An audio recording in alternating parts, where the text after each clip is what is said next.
오늘 이 시간에는 기초 생명 과학 및 실습, 신경세포, 시냅스, 신호 전달에 대해서 살펴보도록 하겠습니다. 신경계를 구성하는 세포에는 크게 신경세포와 아교세포가 있습니다. 아래에 있는 그림을 보시면 신경세포의 셀 바디, 신경세포체죠. 신경세포체가 파란색으로 이렇게 보이고 있고요. 그 다음 빨간색으로 아교세포, 글리알 셀들이 보이고 있습니다. 신경세포의 구조를 살펴보면 이렇게 보시는 그림처럼 이렇게 생겼는데요. 여기가 이제 수상돌기 덴드라이트라고 부릅니다. 이 덴드라이트라는 단어는 나무를 뜻하는 덴드론에서 유래가 되었습니다. 그래서 마치 나뭇가지처럼 생겨 있다. 그래서 수상돌기란 단어를 쓰고요. 수는 이제 뭐 수목원 할 때 숫자죠. 그래서 나무, 상은 모양상자. 그래서 나무 모양, 수상 이란 단어가 이제 나무 모양이란 뜻이 되겠고, 나무가지 모양의 돌기다. 그래서 수상돌기라고 부릅니다. 다른 신경세포에서 신호를 수용하는데 이 수상돌기가 역할을 하고요. 앞선 그림에서 보셨던 신경세포체, 이제 뉴로날 셀 바디가 있고, 이거를 이제 소마라고도 부릅니다. 소마. 그래서 신경세포체고, 여기가 이제 메인 프로세서로서 중추적인 역할을 하고 있습니다. 이제 뭐 신경세포 핵, 그 다음 세포 내 소기관 여러 가지들이 존재하고 있습니다. 그 다음으로 있는 게 이제 신경세포체하고 축삭하고 만나는 요 부위를 축삭 둔덕, 엑소날 힐럭이라고 부르는데요. 여기가 활동 전이 액션 포텐셜이 생성되는 부위가 되겠고, 그 이후에 이제 축삭, 엑손 또는 신경섬유, 너브 파이버라고 불리는 부위가 있고요.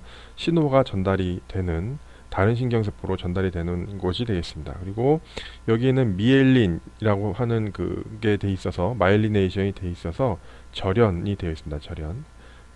그리고 이제 시냅스 말단으로 가면 다른 신경세포와 만나서 이제 시납스 연접을 이루게 되어 있습니다. 그래서 여기서 이 연접에서 화학적 시냅스의 경우에는 신경 전달 물질 뉴로트랜스미터를 분비해서 다른 신경세포로 신호를 전달하는 기능을 수행하고 있습니다. 다음으로 아교세포입니다. 아교세포는 글리아 또는 글리알셀 또는 신경계에 존재하는 글리아, 그래서 뉴로글리아라고 부르기도 합니다. 이제 아교세포란 단어를 이렇게 살펴보면 아교라는 거는 예전에 쓰던 풀이죠. 풀. 동물의 가죽, 그 끈적끈적한 가죽, 뭐 젤라틴 성분이 있겠죠. 그런 것들이 이제 풀로 썼던 게 있는데, 이제 아교라는 게 이제 풀이라는 뜻이 되겠죠. 그래서 글리아란 단어는 글루, 풀이라는 데서 어원이 그 유래가 되었다고 합니다. 그래서 처음에 글리알셀을 발견을 했을 때 예전에는 처음에는 그 기능이 뭔지 확실히 알 수 없었지만 뉴론 신경세포들이 이렇게 떠다니지 않게 흩어지지 않게 잘 붙어 있을 수 있게 마치 끈끈한 풀처럼 그 역할을 하고 있을 거야. 그래서 풀세포, 아교세포라고는 이름을 붙였고, 영어도 이제 글리아라는 이름이 이제 붙게 된 거죠. 그래서 아교세포에서 아자를 생략을 해서 교세포라고 부르기도 하고요. 또는 신경계에 있는 뉴로글리아야. 그래서 신경 아교세포 또는 신경 교세포 이렇게 부르고 있습니다. 이 글리알셀 아교세포의 특성은 신경세포보다 숫자가 매우 많습니다. 10배에서 한 50배 아주 많은 숫자가 있고요. 그 다음에 아교세포는 종류가 굉장히 여러 가지가 있는데요. 그 여러 가지 종류의 아교세포들의 기능을 요약을 해보면 신경세포에 영양물질을 공급을 해주고, 그 다음 축삭의 절연, 인설레이션을 해주는 역할을 해주기도 하고, 그 다음 신경세포 주위에 세포 외액을 조절을 해서 신경세포가 크게 손상받지 않고 잘 자기 기능을 수행할 수 있도록 도와주는 역할을 수행하고 있습니다. 신경계의 정보 처리가 감각, 통합, 운동 순으로 이제 정보의 처리가 된다는 내용인데요. 이 화면에 보이는 애는 이제 바다에 사는 생명체 같은데 이제 물고기를 사냥을 하는 것 같아요.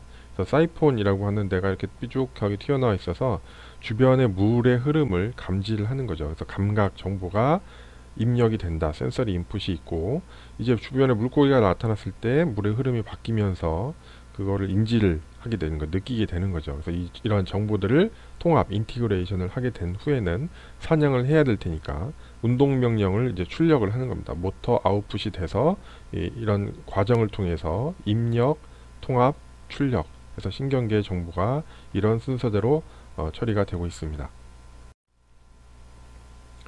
신경세포가 분포하는 위치와 어떤 역할을 하느냐에 따라서 그 형태도 다양하게 존재하고 있습니다. 여기서는 이제 크게 세 가지의 예를 들고 있는데요. 맨 위에 있는 그림은 말초에 있는 감각신경세포입니다. 센서리 뉴런. 그래서 말초에 있는 감각, 뭐 촉각이나 온도 감각, 통증 이런 감각들을 척수내로 전달해주는 역할을 하게 되고, 셀 바디가 화면에서처럼 가운데 이렇게 분포하고 있습니다. 그래서 한쪽은 피부 쪽인 말초, 또 한쪽은 척수와 같은 중추 쪽으로 분지를 하고 있고요. 그 다음에 두 번째 있는 게 인터뉴런, 연합신경세포입니다. 얘는 신경세포하고 신경세포 사이에 있어서 정보를 전달해주는 역할을 하게 되겠고, 맨 마지막에 있는 게 이제 운동신경세포입니다. 그래서 운동신경세포는 어떤 감각 정보가 있으면 앞서서 그림에서 본 것처럼 통합, 인티그레이션 후에 어떤 결과, 이펙트를 나타내게 해주는 운동신경세포 역할을 수행하고요. 이 그림 중에서 보시면 검은색은 세포체하고 수상돌기를 의미하고 있고요. 빨간색은 엑손, 축삭을 의미하고 있습니다. 활동 전이에 대해서 알아보기 위해서 먼저 이해해야 할 핵심 개념들이 평형 전이, 네른스트 공식, 휴지막 전이, 활동 전이와 같은 것들이 있습니다. 이제 하나씩 살펴보도록 하겠습니다. 평상시에 세포 안과 밖에 어떤 이온들이 얼마나 분포하고 있는지를 나타낸 그림입니다. 포타시움 이온의 경우에는 세포 안이 밖보다 많고요.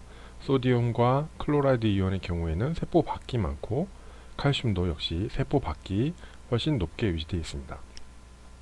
이렇게 여러가지 양이온과 음이온들의 그 정기적인 힘을 합해보면 세포 밖이 세포 안보다는 더 높게 파지티브로 유지되고 있습니다. 그래서 극이 플러스와 마이너스로 분리되어 있다. 그래서 분극, 폴라라이제이션 되어 있는 상태로 평상시에 쉬고 있는 신경세포는 이렇게 유지가 되고 있습니다. 평형 전이라고 하면 어떤 특정 이온의 그 전기적인 힘과 화학적인 힘이 평형을 이루는 상태를 의미하고 있습니다. 그래서 평형이라는 그 단어가 영어로 이퀄리브리움이기 때문에 영어 알파벳 E로 표현을 하고요.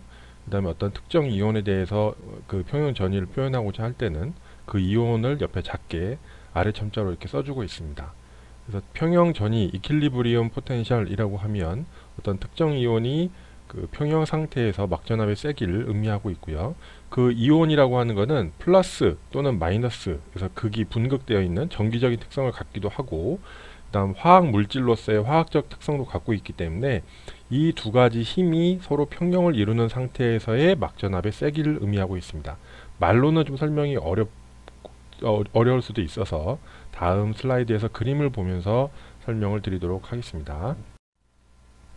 자, 소디움 이온에 대한 평형 전이를 예를 들어서 설명을 드리겠습니다. 그래서 소디움 이온에 대한 그 이퀄리브리움 포텐셜 평형 전이기 때문에 영어로는 E라고, 이퀄리브리움의 E라고 쓰고 소디움을 이렇게 작게 써주고 있습니다.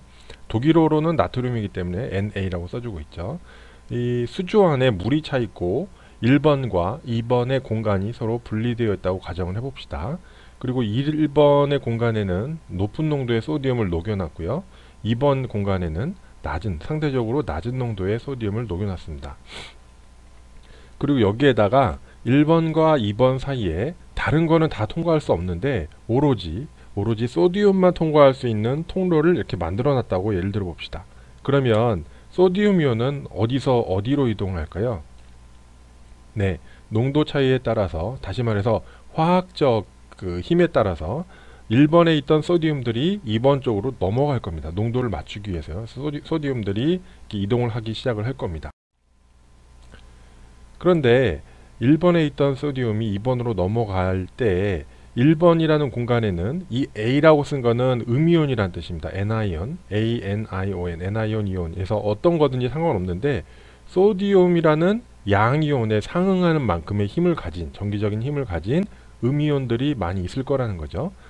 상대적으로 2번이라는 공간에는 소디움 이온이 작기 때문에 여기에 상응하는 음이온의 농도도 많이 낮을 겁니다. 그래서 A가 1번의 공간에는 좀 크게, 2번의 공간은 좀 작게 써 있죠. 그래서 양이온과 음이온이 서로 힘의 균형을 맞추면서 존재를 하고 있었는데 1번에 있던 그 소디움 이온이 농도 차이에 따라서, 다시 말해서 화학적인 힘에 따라서 2번으로 넘어가는 과정에서 1번 공간에 있던 음이온들이 그 양과 음의 힘의 차이에 따라서 소디움 이온이 2번으로 넘어가지 못하도록 정기적으로 붙잡아 줄 겁니다. 그래서 이제 그 힘 평형을 이루는 상태가 있을 텐데요. 다시 말해서 한 개의 소디움 이온이 2번의 공간으로 넘어갈 때 다시 2번에 있던 소디움 하나가 1번으로 넘어오는, 다시 말해서 순 이동이 없는 제로가 되는 그 상태, 그리고 이 상태는 소디움 이온이 갖는 화학적인 힘과 그리고 소디움 이온이 갖는 정기적인 힘이 서로 평형을 이루는 상태, 이거를 평형전이, 소디움 이온에 대한 평형전이, 이퀄리브리엄 포텐셜이라고 부릅니다. 요거를 실제로 한번 측정을 해보면 한 62mV 정도 된다는 겁니다. 그래서 소디움 통로가 열렸을 때는 막 전압이 플러스 62mV 정도로 올라가더라. 소디움 통로만 열렸을 때는요. 그래서 이 플러스 62mV가 바로 소디움 이온에 대한 평형 전이, 이퀄리브리엄 포텐셜이 되겠습니다.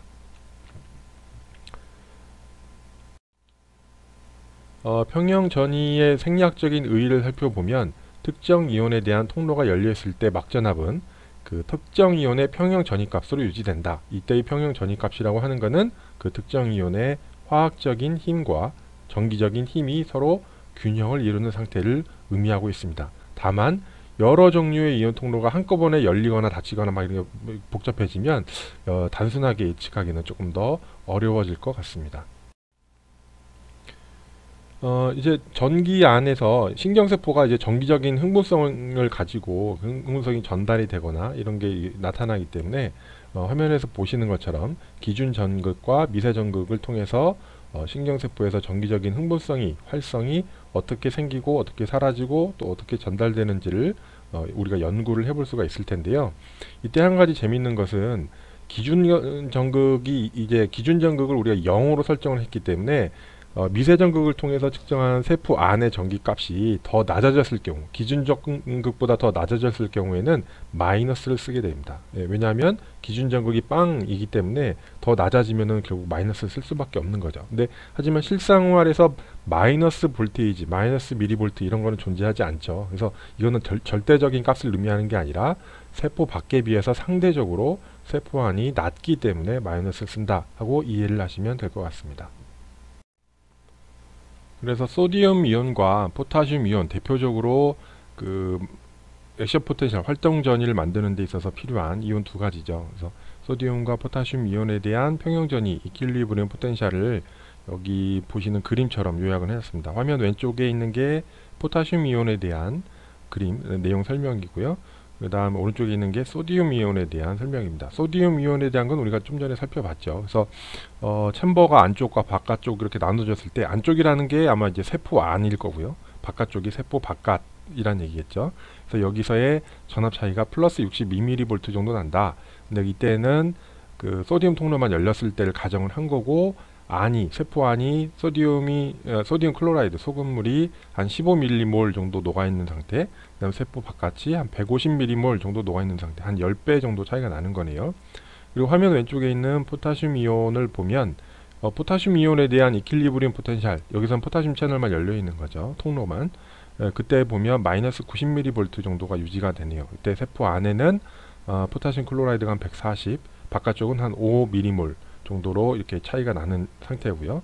포타슘 이온에 대한 화학적 그리고 정기적인 힘의 균형, 평형을 이루는 상태는 약 마이너스 90mV 정도 된다 하는 걸 기억하시면 좋겠습니다. 근데 이렇게 세포 안과 밖에 각각 이온들의 농도를 우리가 알고 있을 때는 이퀄리브리엄 포텐셜을 수학적으로 구할 수도 있습니다. 그게 바로 네른스트 공식이라고 하는 건데요. EK는 62mV 곱하기 로그 뭐분의 여기 숫자는 뭐죠? 로그 140분의 5라고 되어 있는 거는 세포 안과 바깥쪽에 각각 포타슘의 농도가 되겠습니다. 그래서 이걸 계산을 해보면 한 마이너스 90mV 정도 된다. 그리고 옆에 있는 소디움에 대한 그 네른스트 공식을 살펴보면 로그 15분의 150, 마찬가지 세포 안과 바깥의 농도죠. 했을 때 로그 10은 1이 되니까 앞에 있는 상수인 62mV가 그대로 값이 나오게 되겠네요. 그래서 네른스트 공식에 대해서 간단히 봤는데 조금만 더 살펴보도록 하겠습니다. 자, 네른스트 공식은 원래 써보면 이렇습니다. 어떤 이온에 대한 이퀄리브리움 포텐셜은 2.303이라는 상수를 갖고요. GF분의 RT인데 GF는 패러다이 상수라서 그 정해져 있는 값일 거고요. G 값은 이온의 차지입니다. 그래서 소디움 이온은 플러스 1을 까니까 소디움 이온에 대한 G 값은 1, 포타슘도 마찬가지로 1, 칼슘은 2가죠. 그래서 칼슘의 경우에는 G 값이 플러스 2, 그다음 클로라이드와 같은 염소죠. 클로라이드와 같은 이온은 마이너스 1이 될 거고요. 그다음 RT는 에서 R은 가스 상수니까 정해져 있는 값이고 T는 온도가 됩니다. 그래서 온도에 따라서 그 이동하는 게 달라진다는 거죠. 네른스트 공식에서. 그다음 로그 값을 취하고 세포 안의 이온 농도 분의 세포 밖의 이온 농도를 값을 대입을 하면 그 이온에 대한 이퀄리브리움 포텐셜을 수학적으로 구할 수가 있다는 얘기입니다. 자, 체온이 사람이 한 37도 정도 된다고 가정을 하고 이제 식을 한번 요약을 해볼 수가 있을 텐데요. 뭐 나머지 상수값들은 다 정해져 있는 거고 좀 차이가 있을 수 있는 거는 이온 차지 값이죠. Z값. 그래서 EK는 62, 이 소디움은 62, 클로라이드는 마이너스 62. 왜냐하면 클로라이드가 마이너스 1가니까. 그다음 칼슘의 경우에는 칼슘이 2가니까 2로 나눠줘야 되겠네요. 62를 2로 나눠주면 31이 될 거고, 그 뒤에는 로그 세포 안의 농도분의 바깥의 농도, 그리고 대부분 포유동물 식량세포막 안과 밖에 있는 이온 농도는 우리가 알 수 있는 거죠. 화면 오른쪽에 요약된 표처럼 포타슘의 경우에는 이렇고, 소디움과 클로라이드, 그 다음 뭐 이런 것들은 값이 각각 이렇게 되더라. 다만 이 값이 항상 꼭 이렇게 일정하게 유지되는 것은 아니고 상황에 따라 좀 바뀔 수가 있겠죠. 그래서 정확한 값을 알고자 할 때는 이런 어떤 그 네른스트 공식에 의해서 구하기는 좀 어려울 수도 있다 하는 것을 감안을 하시면 좋을 것 같습니다. 다음 휴지막 전이, 휴지막이라고 하는 건 레스팅, 쉬고 있는 상태, 일을 하고 있지 않은, 흥분하고 있지 않은, 익사이팅 하고 있지 않은 그 신경세포의 막 포텐셜입니다. 그래서 줄여서 레스팅 멤브레인 포텐셜을 RMP라고 부르기도 하고 있습니다.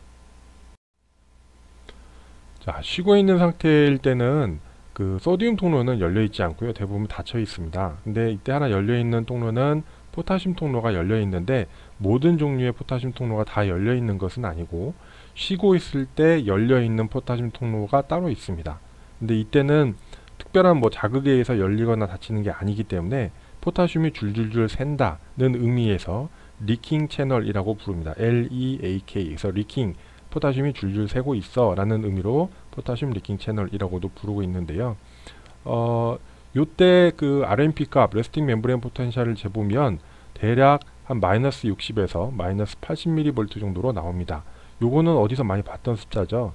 네, 앞서서 봤던 포타슘 이온에 대한 이퀄리브리움 포텐셜입니다. 그래서 포타슘 통로만 이때는 열려있기 때문에 이때의 세포 막전압은 한 마이너스 60에서 80, 다시 말해서 포타슘 이온에 대한 이퀄리브리움 포텐셜 평형 전이값을 갖게 됩니다.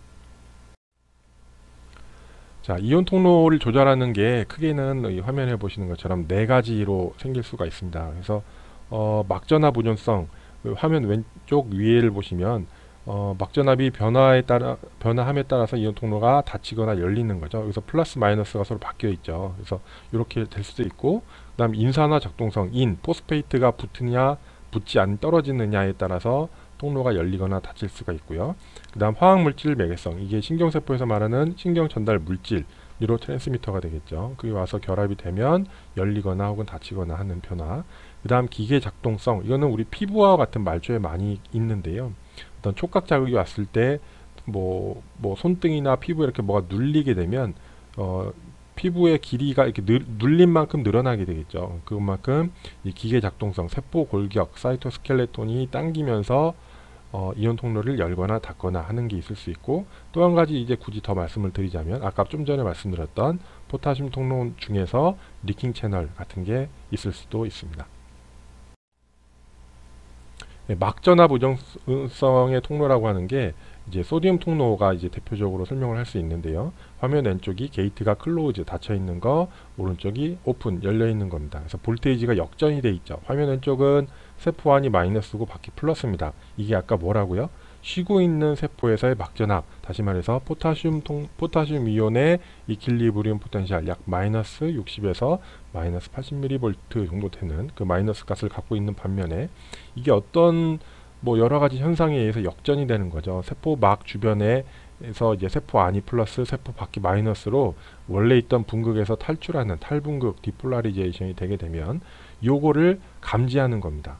요거를 그 감지하는 통로들이 여러 가지가 있는데 그 중에 대표적으로 소디움 통로가 있는데 소디움 통로 중에서도 막전압을 감지한다 그래서 막전압 의존성 소디움 통로, 뭐 볼테이지 디펜던트 소디움 채널 아니면 뭐 볼테이지 게이티드 소디움 채널 아니면 볼테이지 오퍼레이티드 소디움 채널 뭐 여러 가지 이름으로 부릅니다. 그래서 통로가 열리게 되면 소디움 이온은 세포 밖이 많다고요? 아니 많다고요?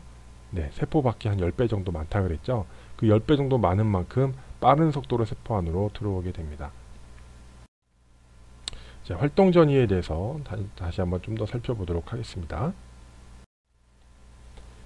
자, 이제 프리시납틱 셀이 있고요. 포스트 시납틱 셀이 이렇게 있는데 프리시납틱이 시냅스 전 신경세포, 화면 왼쪽 위에 있는 거, 그리고 화면 오른쪽 아래에 있는 시냅스 후 신경세포, 포스트 시납틱 뉴런이 이렇게 시납스 연접에 의해서 만나는데 이제 신경 전달 물질이라는 게 분비되겠죠. 예, 시냅스 연접에서. 그러면 이제 화학물질 매개성의 이온 통로가 이제 열리거나 닫히거나 하는 일이 생길 텐데요. 지금까지 설명드렸던 내용을 다시 한번 종합해서 이제 말씀을 드리게 되는 거죠. 설명을 드리게 되는데 활동 전이 첫 번째 휴식 상태입니다. 평상시에 쉬고 있을 때는 다른 통로들은 다 대부분 닫혀 있지만 이제 포타슘에 대한 리킹 채널이 열려 있다고 말씀을 드렸죠. 그래서 평상시 쉬고 있을 때는 포타슘 이온 통로만 열려 있기 때문에 포타슘 이온에 대한 평형 전이 이퀄리브리움 포텐셜, 다시 말해서 한 마이너스 60에서 마이너스 80mV 정도로 막전이가 이렇게 유지되고 있습니다. 그 다음으로 대표적인 흥분성 신경 전달 물질 뉴로트랜스미터죠. 여기 NT는 이제 뉴로트랜스미터의 약자입니다. 민 글루타메이트가 이렇게 분비가 되고 이게 포스트 시납틱에 있는 어떤 리셉터에 결합이 돼서 이 채널을 열어주게 되면 이 통로를 통해서 소디움이나 칼슘과 같은 이온들이 세포 안으로 들어오게 됩니다. 그래서 요 이온들은 양이온이잖아요. 그래서 양이온들이 들어오면 세포 안의 막전이가 빨간색 그 선이 약간 올라간 거 보이시죠? 그래서 조금씩 이렇게 올라가게 됩니다. 양이온들이 들어온 만큼. 그래서 요 과정이 있고요. 그 다음 막전압 의존성의 소디움 통로가 아까 굉장히 중요하다고 했는데 그 막전압 의존성의 소디움 통로가 열리게 되는 역치, 뭐 문턱 전이 트레스홀드가 그 도달을 하게 되는 겁니다. 아까 말씀드렸던 글루타메이트에 의해서 서서히 올라가다가 막전압 의존성의 소디움 통로까지 도달하게 되면 막전압 의존성의 소디움 통로는 특징 중에 하나가 숫자가 굉장히 많습니다. 그래서 한꺼번에 퍽 하고 다 열리게 되면 주변에 있던 소디움들이 아주 빠른 속도로 세포 안으로 들어오게 됩니다. 그래서 이제 액션 포텐셜 AP라고 되어 있는 액션 포텐셜 활동 전이가 발생하게 되는 거죠. 보시는 것처럼 급격하게 올라갑니다. 이때 소디움 이온이 세포 안으로 들어올 때 어디까지 들어올 거냐, 언제까지 들어올 거냐 하는 겁니다. 소디움 통로가 숫자가 굉장히 많기 때문에 이 빨간색 기울기가 굉장히 급격하게 아주 빠르게 싹 이렇게 들어오는 걸 알 수가 있는데요. 소디움 통로가 열려서 소디움이 안으로 들어오게 되면 소디움 이온에 대한 이퀄리브리움 포텐셜 평형 전이 기억나시죠? 네른스트 방정식에 의해서도 수학적으로 구할 수 있었던 그 평형 전이 소디움 이온에 대한 평형 전이 값만큼 소디움이 세포 안으로 들어올 겁니다. 그렇겠죠? 그래야지 소디움 이온에 대한 화학적인 힘과 전기적인 힘이 서로 균형, 평형을 이루게 될 테니까요. 그래서 이때 들어올 때는 보시는 것처럼 플러스 50에서 뭐 플러스 60mV 정도까지 세포 안으로 들어오게 됩니다. 이제 들어왔어요. 여기까지 들어와서 AP 활동 전이가 한번 생겼죠. 그래서 신호는 찌릿하게 정기적인 흥분성이 발생이 됐는데 이제 다시 원래대로 돌아가야 됩니다. 원래대로 돌아가야지 다시 새로운 정보, 새로운 정기적인 흥분성, 새로운 정기적인 뭐 자극 이런 것들을 받아들일 수가 있겠죠. 그래서 막전이가 피크를 이루게 되면, 다시 말해서 소디움 통로에 대한 이퀄리브리움 포텐셜까지 도달하게 되면 요때 그 열리는 통로가 또 있습니다. 열리는 통로가 포타슘 통로인데 요때 이 포타슘 통로는 앞서서 말씀드린 리킹 채널이 아니라 막전압 의존성의 포타슘 통로가 있습니다. 그래서 이렇게 플러스 50에서 플러스 60mV 정도까지 올라가게 되면 그 막전압을 감지해서 포타슘 통로가 열립니다. 그럼 포타슘 통로가 열리면 세포 안에 포타슘이 많죠. 세포 안에 많은 게 세포 밖으로 나가면서 플러스가 세포 밖으로 나가니까 세포는 다시 마이너스 쪽으로 그래프에서 다시 급격하게 떨어지게 될 겁니다. 일단 어디까지 떨어지게 될까요? 네, 포타슘 이온의 이퀄리브리엄 포텐셜까지 이렇게 떨어지게 될 겁니다. 그래서 이거를 이때 막전이는 이퀄리브리엄 포타슘에 대한 이퀄리브리엄 포텐셜에 가깝게 가기 때문에 RMP 레스팅 멤브레인 포텐셜보다 조금 더 아래까지 내려가게 됩니다. 이거를 지나치는 거죠. 언더슛, 과분극이라고 부르고 있습니다. 이제 원래대로 돌아가야 합니다. 그죠? 원래대로 돌아가야 한다는 얘기는 뭐냐면 소디움 통로하고 포타슘 통로가 반복적으로 이렇게 교대로 열리면서 세포 밖에 있던 많은 소디움들이 세포 안으로 들어온 상태고, 그 다음 세포 안에 있던 많은 포타슘들이 세포 밖으로 나갔죠. 그래서 다음번 자극이 왔을 때 이때 각각 소디움과 포타슘이 또 원래대로 일을 하려면 원래 상태로 돌아가야 되는데, 이때는 에너지가 필요한 겁니다. 왜냐하면 그 농도 경사에 상관없이 막 퍼줘야 되기 때문에. 그래서 이걸 소디움 포타슘 펌프라고 부릅니다. 그래서 세 개의 소디움을 밖으로 퍼낼 때, 펌핑할 때 밖에 세포 밖에 있던 포타슘 이온 두 개를 세포 안으로 펌핑 인 하는 게 생기는 거죠. 펌핑 아웃, 펌핑 인이 돼서 다음 액션 포텐셜 자극이 왔을 때, 다음번 뉴로트랜스미터가 와서 뭔가 어떤 이벤트가 발생을 했을 때 그거에 대응하기 위한 원래 상태로 돌아가는 레스팅 멤브레인 포텐셜까지 가는 이런 현상이 발생이 됩니다. 네, 지금까지 설명드린 내용을 서머리에서 요약한 그림입니다. 이 순서대로 뭐 번호가 있죠. 1, 2, 3, 4, 5번이 있는데 다시 한번 살펴보면요. 짧게 1번이 휴지 상태, 레스팅 상태죠. 이때는 전압 개폐성 소디움과 포타슘 통로가 닫혀 있고, 전압 개폐성이라고 하는 게 막전압 의존성이랑 똑같은 말이죠. 닫혀 있고 다만 리킹 채널만 좀 열려 있는 상태고요. 여기 하나 또 재미있는 게 있는데 뒤에 다시 얘기가 나옵니다만, 소디움 통로에 보면 불활성화 고리라는 게 있는데, 요게 통로를 막거나 막지 않거나 하는 상태인데 지금은 막고 있지 않네요. 나중에 얘기가 다시 나옵니다. 이제 그래서 어떤 자극이 왔을 때 탈분극이 되는 거죠. 2번으로 가면 막전압의 소디움 통로가 열려서 소디움이 안으로 들어오게 되고, 그래서 막전압은 급격히 올라가게 되는 거죠. 올라가게 되고, 그 다음 활동전이 상승기, 이제 소디움 통로들이 다 열린 겁니다. 그래서 막 들어오면 3번에서처럼 확 올라가게 되고, 활동전이 피크까지 도달되게 되면 이제는 포타슘 통로가 열리는 거죠. 전압 개폐성, 다시 말해서 막전압 의존성에 포타슘 통로가 열려서 세포 안에 있던 포타슘 양이온들이 밖으로 나가면서 막전압은 떨어지게 된다. 근데 이때 나오는 게 불응기, 리프렉토리 피리어드라는 게 있는데, 요 불응기는 아까 말씀드렸던 소디움 통로의 불활성화 고리에 의해서 생기는 겁니다. 그래서 보시면 4번의 그림 보시면 소디움 통로의 불활성화 고리가 막 통로를 막고 있죠. 그래서 소디움이 세포 안으로 들어오지 못하고 밖으로 다시 튕겨 나가는 것처럼 그림을 그려 있는데, 요게 굉장히 중요하죠. 다음 장에서 슬라이드에서 조금 더 설명을 드리겠습니다. 그 다음에 과분극기를 거쳐서 다시 1번 원래 상태로 돌아가게 됩니다. 불응기라는 게 그 소디움 통로의 불활성화 고리에 의해서 이제 만들어지는 건데, 소디움 통로는 어떤 상태가 있느냐 한 세 가지 정도가 이렇게 요약을 해볼 수가 있겠습니다. 첫 번째 왼쪽에 있는 그림에서처럼 소디움 통로가 아예 닫혀 있는 경우죠. 이때는 이온의 이동이 있을 수가 없습니다. 통로가 닫혀 있으니까. 네, 불활성화 고리가 막든 안 막든 상관없이요. 다음 두 번째 있는 그림에서 보시면 채널이 열려 있습니다. 열려 있고 불활성화 고리도 통로를 막고 있지 않죠. 그래서 소디움 이온이 자유롭게 이동할 수 있는 상태가 되겠고요. 마지막 세 번째를 보시면 그 통로 자체는, 소디움 통로 자체는 오픈, 열려져 있는 상태입니다. 열려져 있긴 하지만 불활성화 고리가 이제 막고 있습니다. 통로를. 그래서 이온의 이동이 되지 않는 상태가 되겠고요. 요게 이제 불응기에 해당이 되겠습니다. 그러면 불응기가 갖는 의미가 뭐냐, 소디움 통로는 왜 불응기가 있는 거냐 하는 거에 대해서 그 이유를 잠깐 설명을 드리자면요. 먼저 한번 가정을 해보겠습니다. 어떤 가정이냐면, 소디움 통로에 불활성화 고리가 없어서 불응기가 생기지 않는다면 어떤 일이 생길 거냐, 그 예상되는 결과를 한번 보면요. 불응기는 4번, 보시는 그림에서 4번에 해당하는데, 4번이 어떤 식이죠? 3번의 경우가 이제 막전압 의존성에 소디움 통로가 한꺼번에 열려서 세포 밖에 있는 소디움이 세포 안으로 쏟아져 들어오는 상태가 될 거고요. 그 다음 피크를 이루는 시점에서는 막전압 의존성의 포타슘 통로가 열려서 세포 안에 있는 포타슘 이온이 세포 밖으로 빠져나가는, 그래서 그 막전이가 떨어지는 상태가 될 겁니다.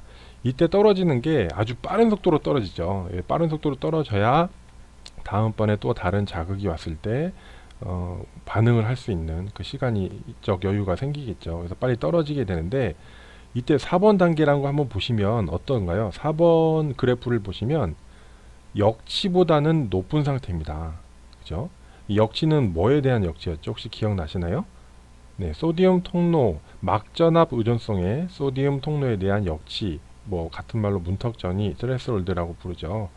그거를 넘습니다. 그 얘기인즉슨 막전압 의존성의 소디움 통로가 열려있는 상태란 겁니다. 그러면 세포 밖에 있는 소디움이 계속 안으로 들어오죠. 어떤 상태인데요? 세포 안에 있는 포타슘이 나가면서. 그러면은 이 4번에서처럼 이게 급격하게 떨어질 수가 없을 겁니다. 세포 안에 있는 포타슘 양이온이 나가지만 또 많은 양의 세포 밖에 소디움 이온이 세포 안으로 들어오려고 할 테니까요. 그죠?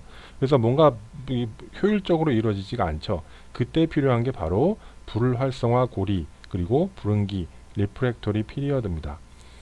소디움 통로가 열려는 있는 상태인 겁니다. 4번도 열려는 있지만 불활성화 고리가 소디움 통로를 막고 있기 때문에 세포 밖에 있는 소디움이 세포 안으로 들어올 수가 없는 상태입니다. 양이온이 세포 안으로 보충되는 게 막혀있죠. 차단됐고 세포 안에 있는 양이온인 포타슘이 밖으로 나가는 것만 있는 겁니다. 그래서 보시는 그래프에서 4번처럼 급격하게 막전이가 떨어질 수가 있는 거죠. 그래서 극단적으로 예를 들면은 요 빨간색 선처럼 생기는 것도 발생될 수가 있습니다. 왜? 소디움 통로가 열려 있으니까. 그죠? 그래서 활동 전이가 널뛰기 하듯이 막 생겼다가 뭐 계속 유지됐다가 뭐 다시 떨어지지 않고 이러는 겁니다. 그러면 신경세포는 결과적으로 지속적으로 흥분을 하게 될 테고, 그게 계속 지속되다 보면 손상이나 심하게는 뭐 신경세포가 죽거나 뭐 이런 일도 생길 수가 있겠죠. 그래서 그런 일이 생기지 않게 하는 게 바로 불응기, 리프렉토리 피리어드고, 그 불응기를 만들어내는 것은 소디움 통로의 불활성화 고리, 인액티브 게이트가 그런 일을 수행하고 있다 하고 이해를 하시면 되겠습니다. 그리고 불응기가 갖는 또 하나의 의미는 방향성입니다. 방향성. 화면 왼쪽과 오른쪽에 사실은 같은 그림인데요. 여러분이 이해하기 쉬운 그림을 가지고 이해를 하시면 되겠습니다. 어느 그림이든지 지금 그 화면 왼쪽이 신경세포체가 되고요. 그 다음에 축사, 그 다음에 신경 말단으로 연결이 되어 있어서 여러분이 보시는 화면에서 액션 포텐셜 활동 전이가 이동하는 방향은 화면 왼쪽에서 오른쪽으로 이동을 하고 있습니다. 근데 뭐 왼쪽 그림을 갖고 한번 설명을 해볼까요? 왼쪽 그림에 1번, 2번, 3번, 오른쪽은 A, B, C로 되어 있는데요. 활동 전이가 발생이 됐어요. 발생이 되면은 이게 화면 왼쪽에서 오른쪽으로 전달이 돼야 되겠죠. 전달이 돼야 되는데 만약에 불응기가 없다면, 그죠? 이 활동 전이가 진행되는 방향이 어떻게 되겠어요? 오른쪽으로도 가지만 불응기가 없기 때문에 왼쪽으로도 다시 역으로 전달이 될 수도 있겠죠. 그러면 신경세포가 자기의 역할을, 그 신경 흥분성의 전달을 유니라테랄 한쪽 방향으로 가는 게 좀 불가능해질 겁니다. 어려워지겠죠. 그래서 뭔가 효율적으로 일을 하는 게 어려워질 거다. 하지만 실제로는 그런 일이 발생하지 않는 이유는 바로 불응기가 있기 때문이다. 그래서 한번 활동 전이가 발생이 되고 나면 곧바로 불응기에 빠지기 때문에 자극이 다시 원래 왔던 역방향으로 흐르지 않고 정방향으로 앞으로 쭉 흘러갈 수가 있다. 그래서 불응기가 이런 중요한 역할을 수행하고 있다 하고 이해하시면 되겠습니다. 그 수초라고 하는 것, 미엘린이라고 하는 것은 결국은 뭐 또 지방, 지질 성분입니다. 기름이죠, 기름. 그래서 여러분 뇌하고 척수를 보면 하얗게 보이는데 그 하얀 게 바로 이 미엘린 때문에 그렇습니다. 하얀색이죠. 미엘린이 불투명한 하얀색이기 때문에 수많은 미엘린이 그렇게 하얀색을 만들어내는 건데요. 그 활동전이 액션 포텐셜이라고 하는 거는 결국 소디움, 포타슘 이런 이온들, 양이온들, 뭐 클로라이드 같은 음이온들 뭐 이런 것들이 만들어내는 전기적인 흥분성입니다. 그래서 쉽게 예를 들어 설명하면 전기선, 전선이라고 생각을 하셔도 될 것 같아요. 근데 그게 피복이 되어 있지 않다면 뭐 우리 몸 안에서 일어나는 전류가 그렇게 큰 건 아니니까 위험하진 않겠지만 효율적으로 전달되지 않겠죠. 절연이 안 돼 있으니까.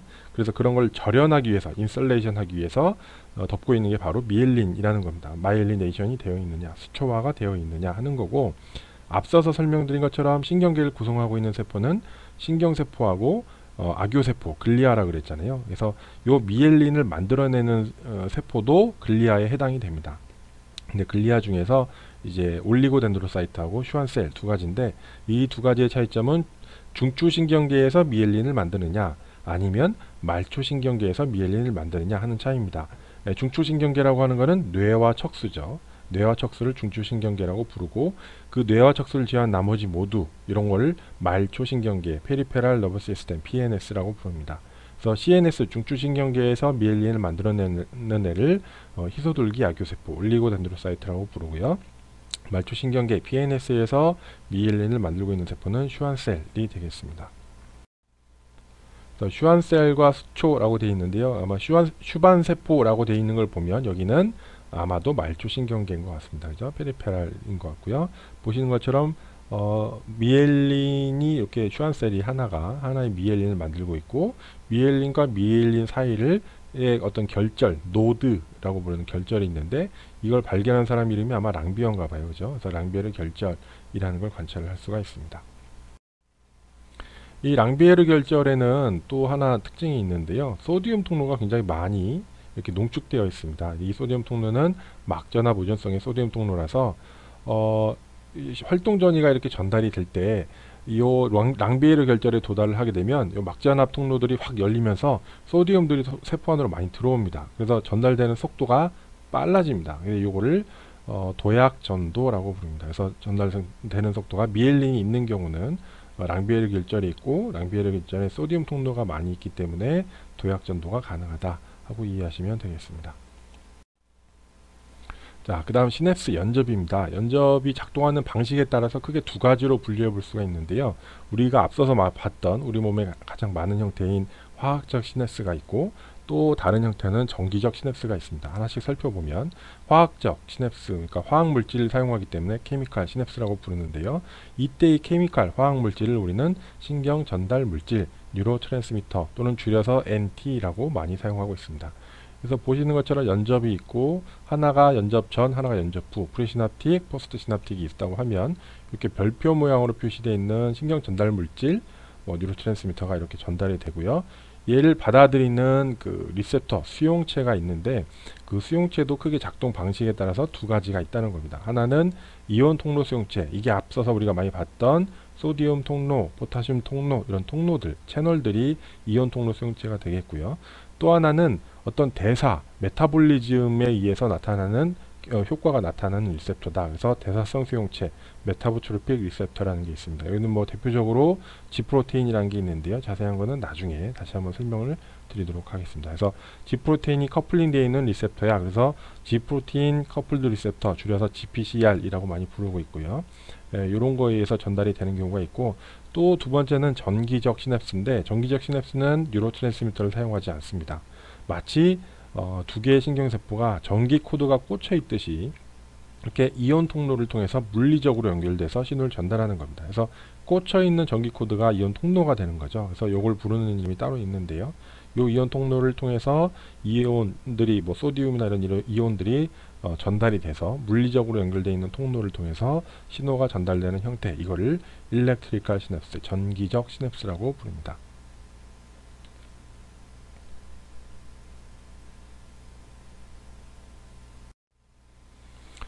그 다음 EPSP, IPSP라는 게 있는데요. EPSP는 흥분성, Excitatory Postsynaptic Potential, EPSP고요. IPSP는 인히비터입니다. 억제성입니다. 그래서 뭐 간략히 예를 들어보면, 화면 왼쪽에 프리시납틱, 이게 이제 연접 전인 거고요. 화면 뒤가 포스트 시납틱인데, 이 사람 얼굴 웃는 모습이 이제 뉴로트랜스미터라고 예를 들어보면, 이제 이온 통로를 열게 되는데, 하나는 양이온 통로, 하나는 음이온 통로를 연다고 치면, 양이온 소디움 이온이라든지 클로라이드 이온 다 세포 밖이 많잖아요. 그래서 이 통로가 열리게 되면 일반적인 상태에서는 세포 밖에 있던 소디움이나 클로라이드가 세포 안으로 들어오게 될 겁니다. 그래서 소디움이 세포 안으로 만약에 들어오게 된다고 하면 세포 안에 전압이 올라가서 익사이테이션, 흥분, 액션 포텐셜이 발생이 될 거고요. 그래서 시납스 뒤에 생긴 흥분성 신호야. 그래서 이걸 EPSP라고 부르고, 반대로 클로라이드 통로가 열려서 클로라이드 이온이 세포 밖에서 안으로 들어오게 되면 세포 안에 음이온이 더 많아져서 이니비션, 억제성으로 갈 거고, 이렇게 만들어진 신호를 우리는 억제성 신호, IPSP라고 부르고 있습니다. 그래서 어느 통로를 여느냐 하는 거에 따라서 정반대의 결과가 생길 수 있겠습니다. 다음으로 가중합입니다. 이 영어로는 이제 서메이션이라고 부르는데요. 액션 포텐셜이라는 이런 어떤 흥분성이 가중된다, 합쳐진다 하는 의미입니다. 근데 다만 그게 시간적으로 가중이 될 거냐, 합쳐지는 거냐, 아니면 공간적으로 합쳐지는 거냐, 그리고 합쳐지는데 흥분성 신호가 합쳐질 거냐, 아니면 흥분성과 억제성 신호가 합쳐질 거냐 하는 거에 대한 설명이 되겠습니다. 그래서 하나씩 살펴보면, 화면 왼쪽에 있는 그림을 보시면 E1, E2라고 되어 있죠. E는 아무래도 흥분성 신호일 겁니다. Excitation. 그 다음에 I라고 되어 있는 건 Inhibition, 억제성 신호가 되겠죠.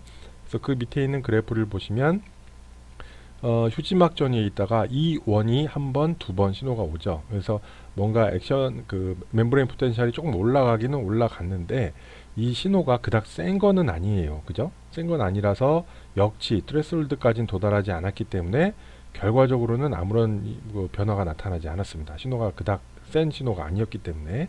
근데 이 신호가 짧은 시간에 여러 번 따닥 하고 오면 어떻게 될 거냐? 그게 바로 이제 B, 시간합, 템포랄하게 서메이션 되는 거죠. 템포랄 서메이션을 보면, 위에 있는 그림에서 보면 따닥 하고 같은 부위에서 신호가 두 번 왔죠. 하나만 왔을 때는 그닥 센 신호가 아니었는데, 신호가 완전 사라지기 전에 한 번 더 와서 짧은 시간 동안에 더 왔기 때문에 역지값에 도달해서 이제 활동 전이 액션 포텐셜이 만들어진 경우죠. 이거를 시간합이라고 부르고요.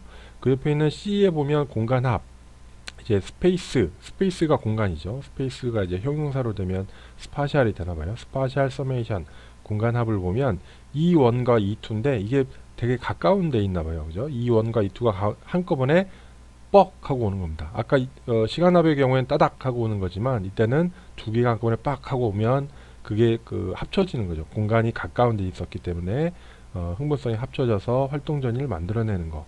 그 다음 마지막에는 뭐가 있냐면 이니비토리가 오는 겁니다. 그래서 더하기, 흥분성과 억제성 신호가 같이 왔을 때는, 흥분성이었을 때는 이렇게 올라가지만 억제성이었을 때는 좀 내려가고요. 그 두 개가 섞여지면 서로 가감이 돼서 화면 그래프에 보시는 것처럼 이렇게 나타나더라. 그래서 EPSP와 IPSP가 이제 공간적으로 같이 오면 공간 합, 스파셜 서메이션이 돼서 이렇게 나타나더라 하는 겁니다. 이제 화학적 시납스에서는 여러 가지 종류의 신경 전달 물질을 씁니다. 뉴로트랜스미터를 쓰죠. 그래서 아세틸콜린과 같은 거가 있고요. 그 다음에 뭐 가바, 이제 감마 아미노부티르산, 글루탐산, 글리신이라고 하는 아미노산성의 신경 전달 물질이 있고요. 그 다음 아민류가 있습니다. 노에피네프린, 도파민, 세로토닌. 그 다음에 덩치가 이제 커졌네요. 펩타이드가 있습니다. 뭐 물질 P라고 하는 거는 이제 substance P라고 하는 물질인데요. 펩티드고요. 펩타이드고. 그 다음 뭐 엔케팔린과 같은 이런 물질들도 펩타이드성의 신경 전달 물질이 되겠습니다. 그리고 이제 가스, 기체도 이제 신경 전달 물질로서 역할을 하게 되는데, 대표적으로 이제 일산화질소, 나이트릭 옥사이드와 같은 거죠. 이런 것들도 신경 전달 물질로서 그 역할을 수행하고 있습니다.